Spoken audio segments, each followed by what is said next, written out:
నేను వైజాగ్ నా పేరు సామ్రాజ్యం అన్న. నేను వైజాగ్ ఎయిర్పోర్ట్లో ఫ్యూజన్ ఫుడ్కి సంబంధించి కోడికత్తి సీను చేసిన దానికి సంబంధించి ఎయిర్ క్యాటరింగ్లో చీఫ్ సెక్యూరిటీ ఆఫీసర్గా చేస్తున్నానన్న. నేను అప్పట్లో నేను వాళ్ళు తెలియదు టీడీపీ వాళ్ళని చెప్పి తెలియక నేను రిక్రూట్మెంట్ చేస్తే వెళ్ళున్నానన్న. నేను జరిగింది ఏంటంటే ఎప్పుడైతే నేను జగనన్న అభిమానం తెలిసిందో అప్పటి నుంచి వాళ్ళు నన్ను సస్పెక్ట్ చేస్తూ మీరు నన్ను ఏదో ఇన్స్పైర్ చేసి పెట్టారని నన్ను ఫస్ట్ నుంచి హెరాస్మెంట్ చేసుకుంటూ వచ్చారన్న. అక్కడికి టీడీపీకి సంబంధించిన నాయకులు కానీ ఆ సిఎస్ వేణుగోపాల్ కానీ చంద్రబాబు నాయుడు కానీ లోకేష్ కానీ బాలకృష్ణ కానీ ప్రతి ఒక్కరు హర్షవర్ధన్ అందరూ అక్కడ కూటమిలాగా ఉండేవాళ్ళు అన్న. అక్కడ ఉన్నప్పుడు అక్కడ జరుగుతుందంతా నేను చూస్తూ ఉన్నానన్న. యాజ్ ఏ సిఎస్గా బీసీఎస్ రూల్ ప్రకారం ప్రతిదీ జరగాలని నేను ఉంటే ప్రతిదాన్ని అవాయిడ్ చేసి నన్ను సస్పెక్ట్ చేసి పక్కన పెట్టేశారన్న. పెట్టేసి ఏదో ఒక రకంగా నన్ను హెరాస్మెంట్ చేస్తూ నేను దొంగతనం చేశానని నా మీద దొంగతనం కేసు కట్టి ఎయిర్పోర్ట్ డైరెక్టర్కి నా మీద దొంగ కేసు పెట్టించారన్న. పెట్టించిన తర్వాత వేణుగోపాల్ అయితే నిన్ను ఎక్కడా ఉండనేను అని చెప్పి నాకు సవాల్ చేసి నా మీద వార్నింగ్ ఇచ్చున్నాడన్న. ఆ తర్వాత నేను ఈ హెరాస్మెంట్ భరించలేకపోతున్నానని చెప్పి రిజైన్ చేసి బయటకు వచ్చేసి వేరే ఎయిర్లైన్స్ నేను ఇనాగ్రల్ చేసి నేను ఆఫీస్ ఓపెన్ చేశానన్న. సేమ్ వైజాగ్ ఎయిర్పోర్ట్లోనే. మీ మీద దాడి జరిగిన తర్వాత మేము ఉంటున్న అపార్ట్మెంట్ దగ్గరికి వచ్చి మేము ఉన్నామని ఎంక్వైరీ చేసి మా అపార్ట్మెంట్ చుట్టూ నెల రోజులు తిరిగారన్న. ఈ దాడి నేను చేపించాను, మీరు నన్ను అక్కడ పెట్టి మీ మీద నేను చేపించానని నాతో చెప్పించడానికి నన్ను చాలా రకాలుగా హెరాస్మెంట్ చేసి మా ఫ్యామిలీ అంతా మమ్మల్ని హెరాస్మెంట్ చేశారన్న వాళ్ళు. అయినా కూడా మేము ఏంటంటే డిసిప్లిన్ ఉండాలని బయటికి రావడానికి భయపడి పిల్లల్ని తీసుకొని ఫ్యామిలీ అంతా మేము షిఫ్ట్ అయిపోయి వెళ్ళిపోయామన్న రిజైన్ చేసి. కానీ ఎయిర్పోర్ట్లో ఎప్పుడైతే మీ మీద దాడి జరిగిందో అప్పటి నుంచి నేను చేస్తున్న ఆఫీస్ కానీ మొత్తం తీపిచ్చేశారన్న. ఆ తర్వాత వచ్చి అక్కడ జరుగుతున్న ప్రతి మీటింగ్ కూడా నేనేదో మీకు క్యారీ చేస్తానని నన్ను సస్పెక్ట్ చేసి క్యారీ చేస్తున్నట్టుగా వాళ్ళు ఊహించుకొని నన్ను పూర్తిగా ప్రతి మీటింగ్కి అవాయిడ్ చేసి నన్ను పూర్తిగా అక్కడి నుంచి ఆపేశారన్న. ఆ తర్వాత నేను వచ్చేసానన్న. బయటకు వచ్చేసిన తర్వాత నేను మా ఇంటి దగ్గర ఉంటూనే అన్ఎంప్లాయ్మెంట్లోనే ఉన్నానన్న. 5 years నుంచి నాకు ఏ జాబ్ లేకుండా నన్ను హెరాస్మెంట్ చేసి నన్ను ఏ రకంగానే ముందుకు రానిలేదన్న. ప్రతి చోట నా మీద రోబరీ కేసు ఉందని లేకపోతే ఇంకోటి అని కావాలని నా మీద ఇది చేసి ఈ అమ్మాయి వాళ్ళకి కోవర్ట్ అని కూడా నన్ను చాలా హెరాస్ చేసి అన్ని చోట్ల పొల్యూట్ చేసి ఎక్కడా జాబ్ రాకుండా చేశారన్న. అయినా నేనేం బాధపడలేదు. ఆ రోజు నా నుంచి జాబ్ అయితే తీయగలిగారేమో కానీ జగన్ అన్న నా గుండెలో నుంచి మాత్రం తీయలేకపోయారన్న వాళ్ళు ఎవరూ కూడా.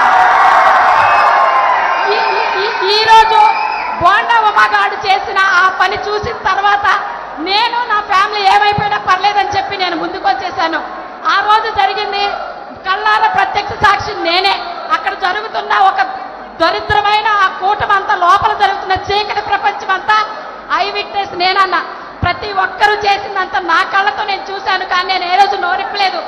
ఈసారి మీ మీద దాడి జరిగిన తర్వాత ఇంకా నేను మౌనంగా ఉంటే ఇంకా నేను అసలు నన్ను నేనే ఉపేక్షించుకోలేదన్నా. అందుకే నేను ముందుకు వచ్చి ఈ విషయాన్ని నేను బయటికి చెప్పేశానన్నా.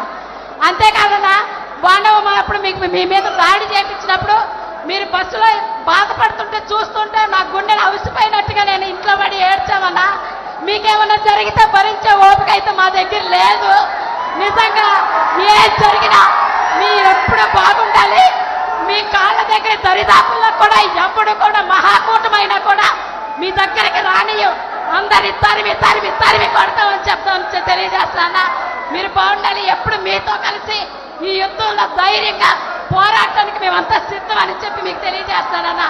నేను మీ చెల్లినన్నా, మీరంటే నా పంచ ప్రాణాలన్నా. మీ అందరికీ మీరెప్పుడు బాగుండాలని దేవుడు కోరుకుంటానన్నా.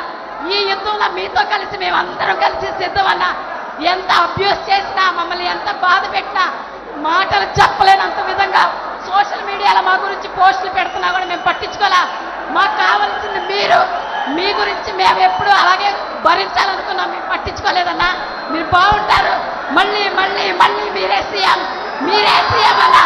జై జగనన్న, జై జగనన్న, జై జగనన్న.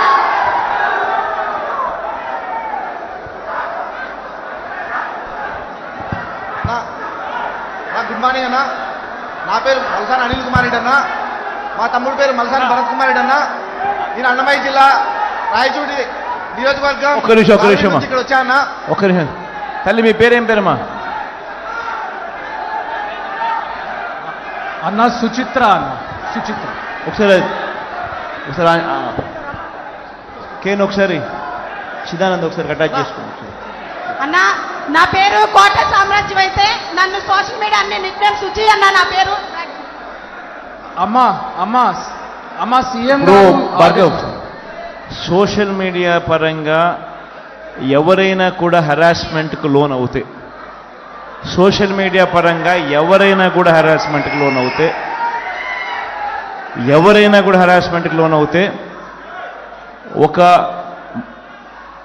ఒక create an app or something like that, so that ఆ కంప్లైంట్ అనేది ఎట్లా సైబర్ క్రైమ్లో ఎట్లా కంప్లైంట్స్ అనేది ఉండే పార్టీ పరంగా కూడా ఈ క్రియేట్ ఒకటి చేసి అటువంటి హెరాస్మెంట్ ఎవరికి ఎక్కడ లోనైనా కూడా ఖచ్చితంగా మన దృష్టికి వచ్చేట్టుగా దాని మీద కంప్లైయన్స్ ఏ రకంగా మీరు చేశారని కూడా నాకు వీక్లీ రిపోర్ట్ వచ్చేట్టుగా కూడా సమ్ కైండ్ ఆఫ్ సెటప్ అనేది క్రియేట్ చేసుకుంటున్నాను. వెరీ అవసరమైన పని ఇది కూడా. మీ అందరికీ కూడా నేను ఒకటే చెప్తా ఉన్నా, అవతల వాళ్ళు మన మీద దాడి చేస్తూ ఉన్నారు అని అంటే ఒక సుచిత్ర మీద కానీ, లేకపోతే ఒక గీతాంజలి మీద కానీ, లేకపోతే ఇంకొకరి మీద కానీ లేదా సాక్షాత్తు నా మీదనే ఈ మాదిరిగా దాడి చేస్తూ ఉన్నారు అని అంటే దాని అర్థం ఏమిటి? దాని అర్థం విజయానికి మనం అంత చేరువుగా ఉన్నామని, దాని అర్థం విజయానికి వాళ్ళంత దూరంగా ఉన్నారు అని. ఇది వాళ్ళ ఆక్రోశము, ఇది వాళ్ళ అజీర్ణత అని చెప్పాలి.